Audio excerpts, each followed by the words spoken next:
Hi everyone. It's been a really long time since my previous ASMR video. For that I apologize.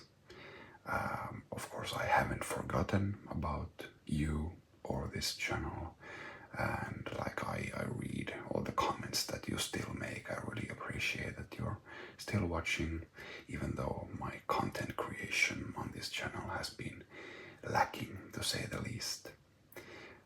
Maybe I've just been like looking for an inspiration to do another video, but yeah, it's been really busy, to tell you the truth. And but like I said, I haven't forgotten about this, and hopefully I can keep it up. But if it's gonna take another year for another video, so be it.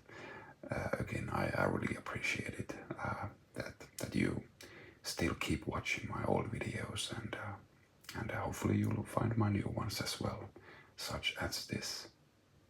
So this is all about my miniatures hobby, and specifically the tools that I use when I model or assemble or paint the miniatures. And first we're gonna be going through my paint kit and some of my brushes, and then we'll delve into my other drawers of my desk to see what kind of tools I need when I'm like doing my hobby. So hopefully this is interesting, whether or not you're a fellow miniature painter or modeler, or have never even seen any of this stuff before. So let's see what we got. I got all my paints inside this handy case. Citadel is the company that makes the paints, and they also do all kinds of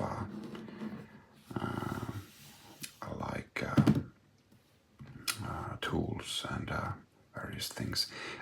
They used. Wait, no, actually I'm confused. Is Citadel still the brand that makes the actual miniatures? Because that was the case when I was a kid, and for the longest time.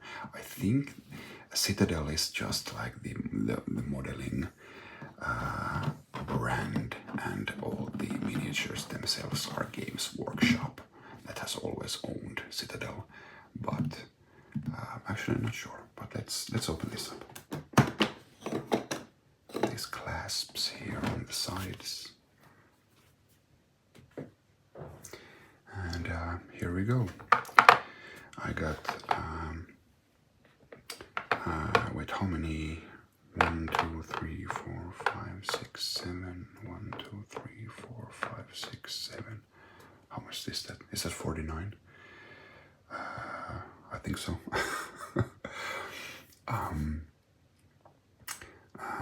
These are, like I said, these are all my paints. Well, actually not all. These are the paints that I have that are like in this sized bottles. So I got some different sized here and on the cupboard as well. And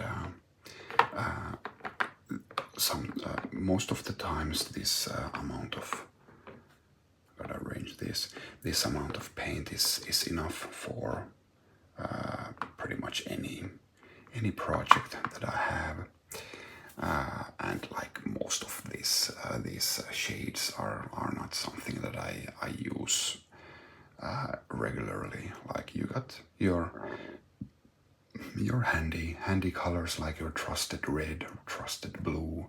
Sometimes you might use an off shade, like me as a total novice of a painter, basically, even though I've been doing this for a couple of decades, but well, actually closer to 3 decades, I guess.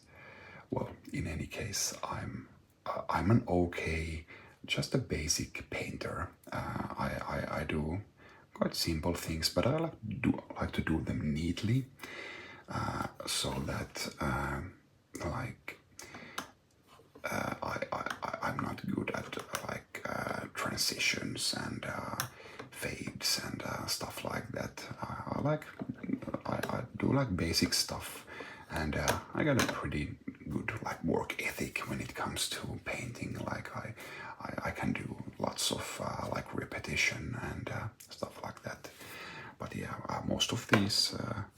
Of course, I've used all of these at some point, but some paints I never use these days, and some I use a lot. Of course, like black and white are really essential paints. But like, let's see, this is one of my favorite colors, Stegadon Scale Green. This deep, like turquoise, and I also really like these reds, like Galborg red is really deep red, corn red, Mephiston red.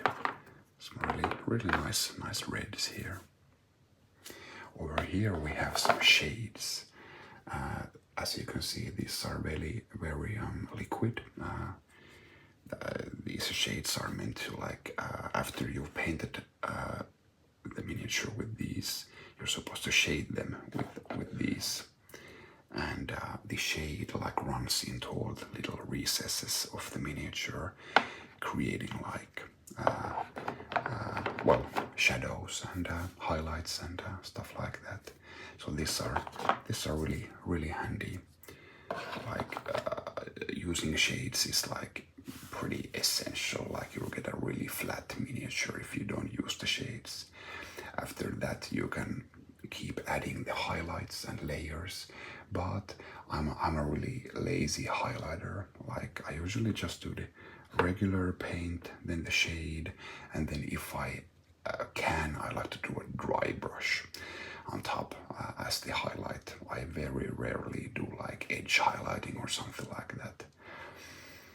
Dry brushing is when you use quite a stiff brush, and you wipe almost all the paint off, and then you run the brush all over your miniature, and it only hits the highest points. So it's like the opposite of the shade. Shade goes into the recesses, and the dry brush goes on the highest points. Especially good on like animal fur or reptile scales or something like that. It's a very nice effect for very low effort.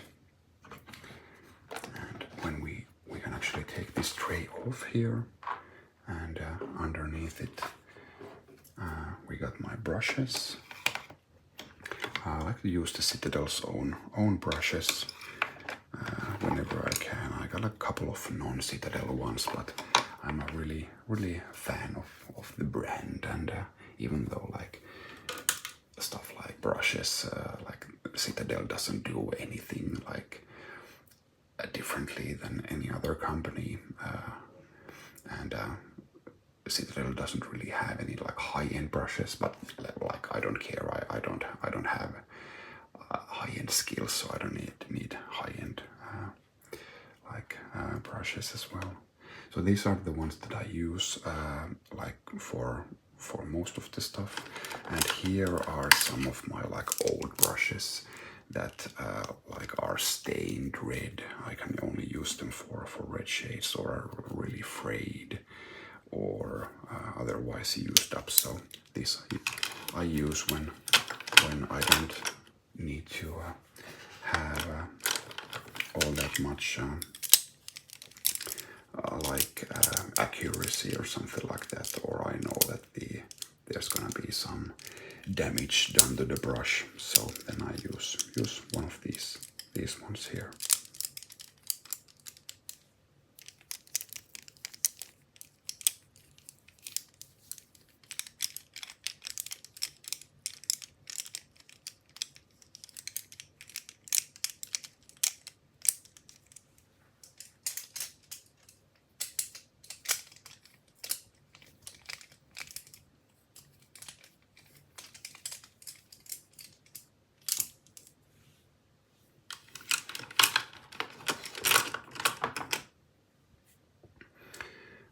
this is mostly empty because I have my most used tools underneath here on the desk drawer. We'll get to that later. Just here, this syringe that I use to if I'm pouring like resin, like a water effect or something. I can get that and just insert it to the miniature easily with this. This little sponge, I can like stipple paint onto the miniature. Just a little stand for the miniatures to like, so I don't have to like put them down. They can stand freely. So just glue them here temporarily. Then I got a couple of specialized tools here. I got files. Like, you need files when you're modeling. I have no idea if this is like a soothing sound or like really aggravating, like nails on a chalkboard.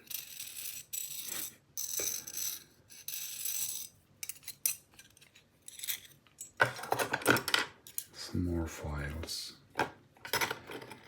And these look like they're like kinda, I don't know, like a dentist tool, which it almost is, but this is like for modeling purposes when you're using you're sculpting like a material that hardens later. You can sculpt like details with this. There's the other end here, and this is a flexible one made of plastic, and this one you can use to spread like not paint, but if you have like this paint sand mixture for adding texture to a miniature, this is a good tool for that.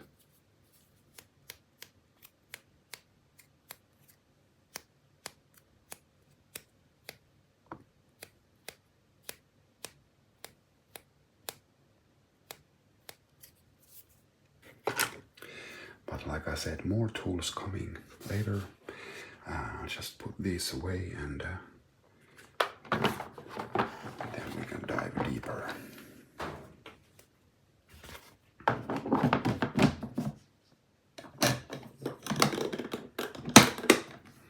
There we go. I'm just gonna be switching the view here just a little bit. So here we are at my desk, and let's see what we got here. So all kinds of things.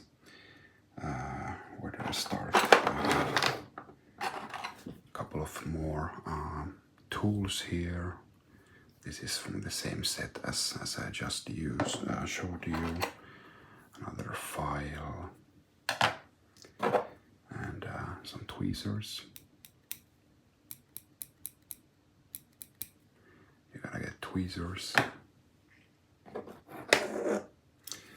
and a pair of good quality cutters is really essential when you're modeling. The ones that Citadel makes cost like crazy amount of money. They're not worth it, but again, I'm just a slave of the brand that I like to buy them.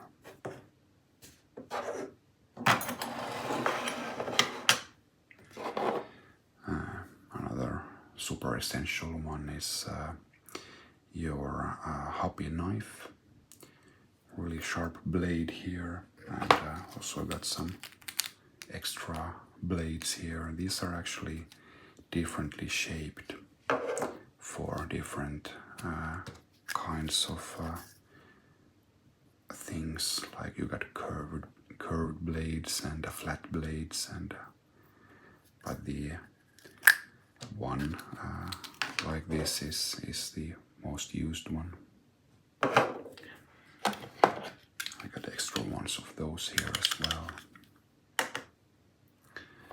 And this is actually from like actually like a makeup store. This is a nail file, but this is a really fine detail file just for finishing touches on a miniature. This is really handy. Got a Q-tip here, or several. Sometimes you just need that extra hard to reach like place, and only a Q-tip goes there. This is like a hand drill, and I also got some drill bits here. These are for making holes into the miniature, and you can then drive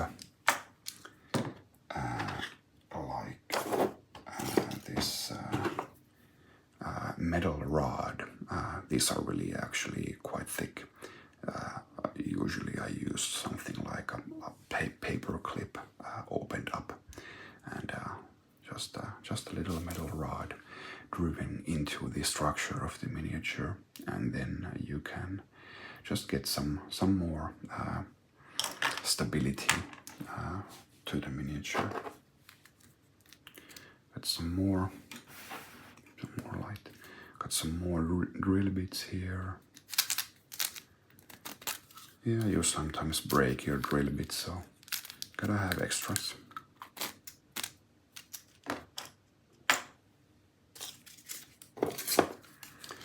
Some really fine sandpaper, again, just for the finishing touches when you're removing extra material from your miniature.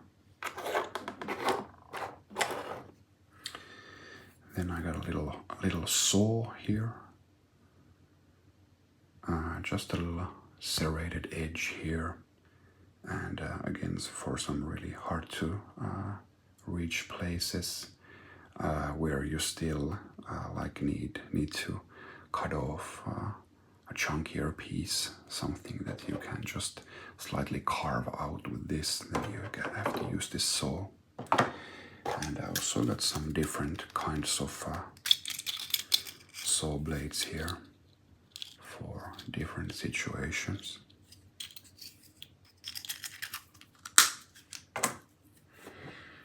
Some side cutters.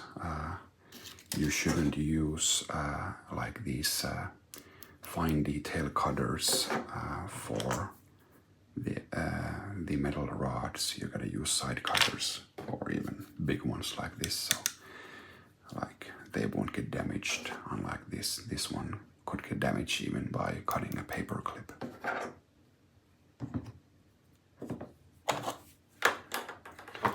Then you of course need glue. We got plastic glue and super glue. Can't do much without those. And here I have an old toothbrush. Actually just used this yesterday. I was when you buy a resin miniature, there's some release agent on the miniature still left, so you have to give it a soapy bath and then scrub it with the toothbrush. Then the surface of the miniature is clean, and it can, like, your glue and your paint sticks to the surface better. So that's why I got my old toothbrush here. This one is a little stand for your paints. You don't need this for your regular paints, but the taller and more liquid the shade bottles. I've knocked down my shade bottles so many times, so this is a good one. So it just gives it more stability. Put your paint there and you're good to go. Here's a little metal palette that you can mix your paints in.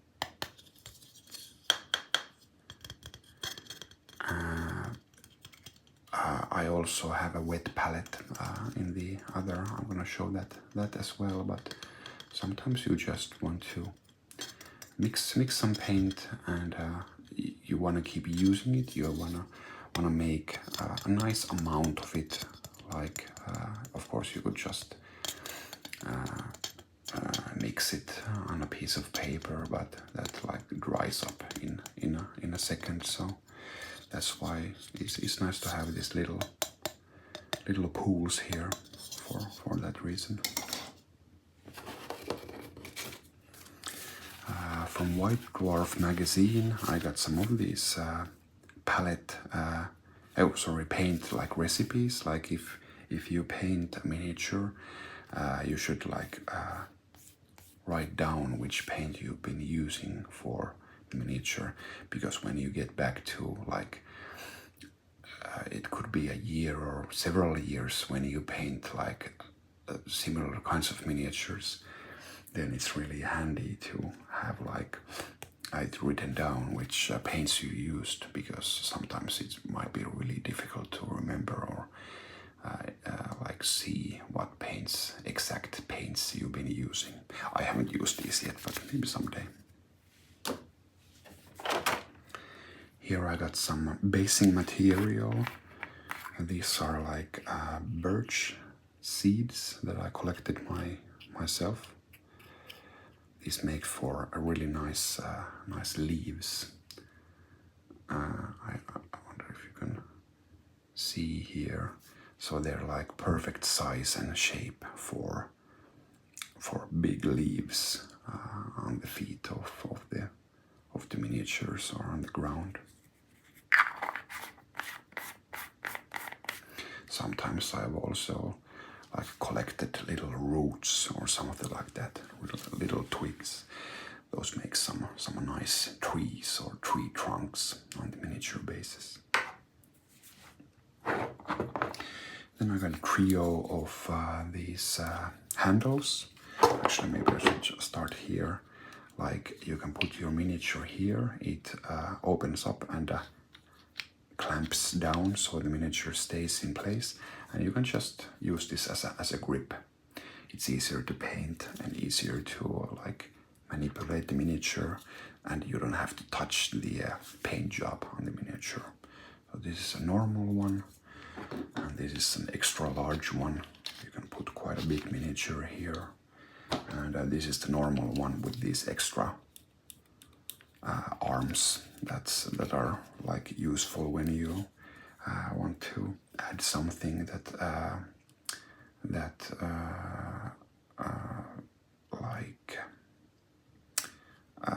if you have a tricky piece that you need to glue on, these you can like put it into place here and then glue it on. These are really handy. Really recommend getting one of these. And also got here these aren't like paints as such, these are texture. So this is paint that has been mixed with like sand or some other this coarse material that it makes like a really nice ground texture on the base of your miniatures. I also got here some like these are like lacquer or varnish for your finished miniatures. And here I got some brush cleaner. These are like brush soap. I'm usually really I got this actually as a gift, both of these, but I'm really lazy when it comes to cleaning my brushes. I just use water, sometimes like just liquid soap, but maybe sometimes I use these as well. These are really good, but just lazy. And underneath here we got all kinds of basing materials. So just some rocks, is it slate or something like that? Some smaller pieces. These are like plastic vines. These are like metal leaves that I can paint and cut away. Here is some like miniature snow.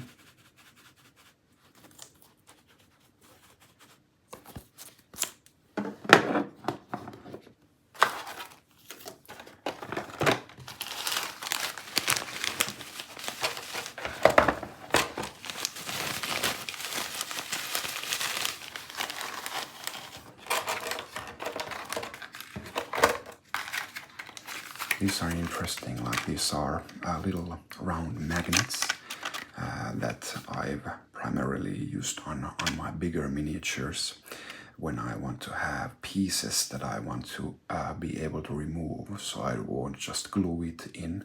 I glue one magnet to one piece and a second magnet to a second piece, and they can just clip on and off with these magnets. It's a lot of work, but it's worth it in the end. Then we have these little tufts. These like represent bushes and some shrubberies. They do come in different sizes. Like these are huge ones and these are small ones. And yeah, these are really the icing on the cake. These are like red or pink ones I use on a specific army. These come in all colors of the rainbow basically. And all shapes and sizes. This is green stuff. You get the two pieces, like a yellow and a blue piece. And when you mix these up, this is like a putty, like a Play-Doh. When you mix it up, it turns green and then it starts to harden. You then have the opportunity to like sculpt it with these different tools to make some extra pieces or something like that, extra texture on your miniature. So also have here a different kind of rocks, some more of these tufts, and again some more rocks. You can never have too much basing material, I think. I'm gonna reach to the side here. I got one more cupboard here which has some stuff. Of course, I need a water cup to thin down my paints and wash down my paint brushes. Here's like a cutting mat. I could also use the gray one that you saw in the beginning of the video, but this is a crappier one. Like I don't want to like preserve this. I don't have to be careful with it. I can actually like cut into it and it's gonna be fine. And here is my wet palette. It's empty at the moment, but basically you put this. This is a sponge that you put underneath there, and this a piece of parchment, like a big piece of like baking paper, and you can put your you can wet the sponge and then put the parchment on top, and the parchment stays wet, and you can like put your paints here, and then they won't dry out. You can keep mixing them, and you can actually like close the lid on this, and then return in a day or even in a week, and the paints could still be usable there. So this is really handy when you have a longer project.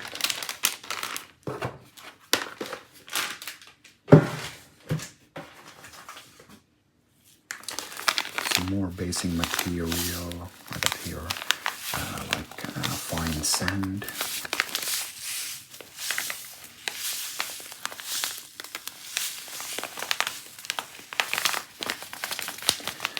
These are for like model railway sets, but of course you can use them with miniatures as well.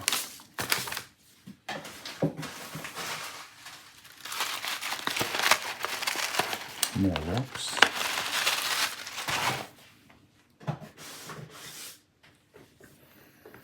And finally here, this mixed box of like this is natural cork, which as you can see looks kind of like a cliff face or a rock. So this is really handy. You can then paint it like gray or something like that.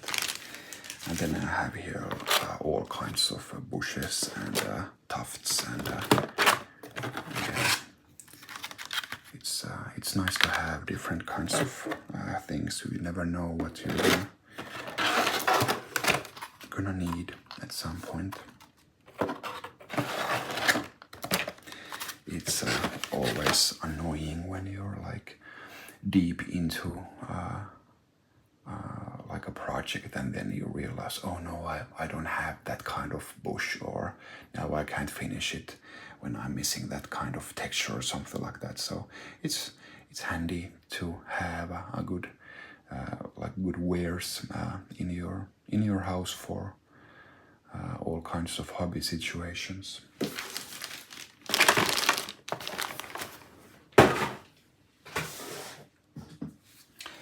So I got here some model water.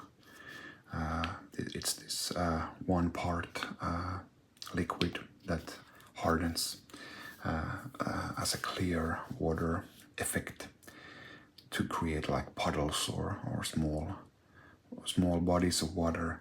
But this one, as is the similar product by Vallejo, I can't recommend these. These are crap. Like, I got so much trouble using these. They even like, even if I'm doing like really small layers and allowing them to cure and dry in like before the second layer, it just still clouds up and there's all kinds of problems. I actually had to put them like my miniature with this puddle. I had to put it outside in the sunlight to cure for like days or like even weeks. Whenever there was sun, I took out my miniature that I did using this, and like the sunlight helped. So clearly it was about curing, but like you shouldn't need to be like exposing your miniature to dozens of hours of sunlight for you to get like the advertised effect, which is clear water. So this is crap. Vallejo's one part water effect is also crap. Don't use them. So I think you would like just go for the a bit more difficult route and use the two-part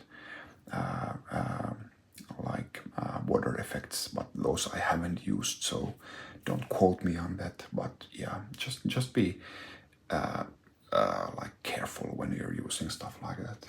Also, I got this UV light, like a flashlight that has UV ultraviolet rays here, and this helps like the resin or some other things to cure faster. And this is basically what I was doing on my backyard when I like put them out in the sun. So I bought this.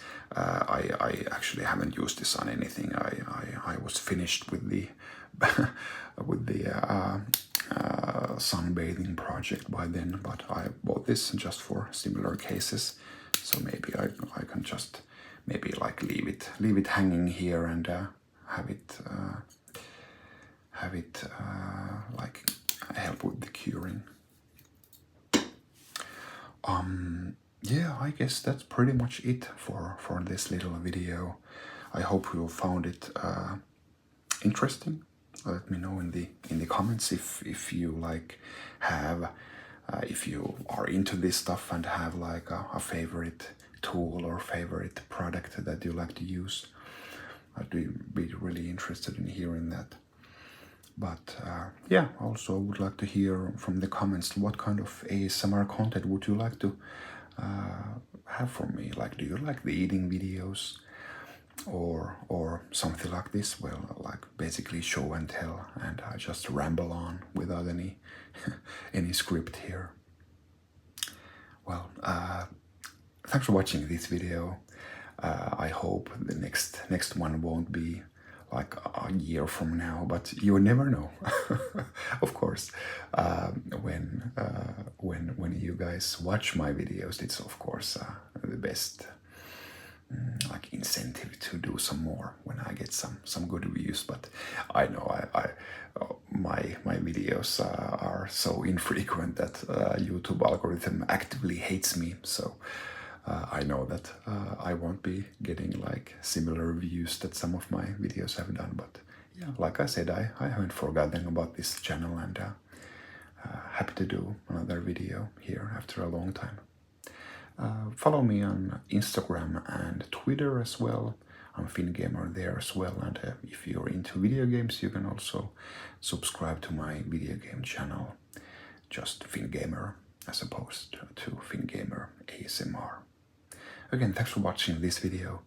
I'll see you next time. Bye.